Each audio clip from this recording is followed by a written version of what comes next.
బంధువులు ఫంక్షన్కి పిలిచి అవమానిస్తున్నారు. నువ్వు వారికి తెలియదు అన్న విధంగా ప్రవర్తిస్తున్నారు. వారు ఫంక్షన్కి పిలిస్తేనే మనము వెళ్తాము కదా, మరి నిన్నెందుకు పట్టించుకోవడం లేదు? ఎందుకంటే నీ దగ్గర డబ్బు లేదు. డబ్బు ఉన్నవారికి విలువ ఇస్తున్నారు. డబ్బు ఉన్నవారికి అడగకపోయినా కుర్చీలు వేసి కూల్ డ్రింక్స్ ఇస్తున్నారు.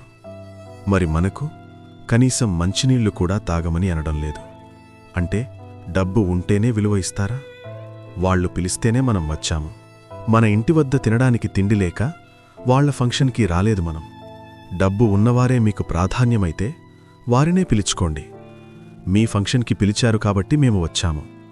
మీరు ఒక పూట భోజనం పెడతారని మేము రాలేదు. మీపై ప్రేమతో వచ్చాము. ఇక్కడికి వచ్చాకే తెలిసింది, పిలవకపోతే మేము ఏమనుకుంటామో అని ఫంక్షన్కి పిలిచారు మీరు, అంతే కదా? ఈరోజు మా వద్ద డబ్బు లేకపోవచ్చు. ఏదో ఒకరోజు మాకు డబ్బులొస్తాయి.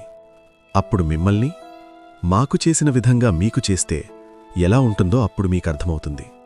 బంధాలనేవి ప్రేమతో ముడిపడి ఉంటాయి. కాని మీరు డబ్బుతో బంధం ముడివేస్తున్నారు. ఏదో ఒకరోజు మీకు తెలిసి వస్తుంది, మనిషికి విలువ ఇవ్వాలి అని మీకర్థమవుతుంది. మీ లైఫ్లో కూడా ఇలా జరిగితే కామెంట్ చేసి చెప్పండి. అలాగే ఛానల్ని సబ్స్క్రైబ్ చేయండి. నమస్కారం.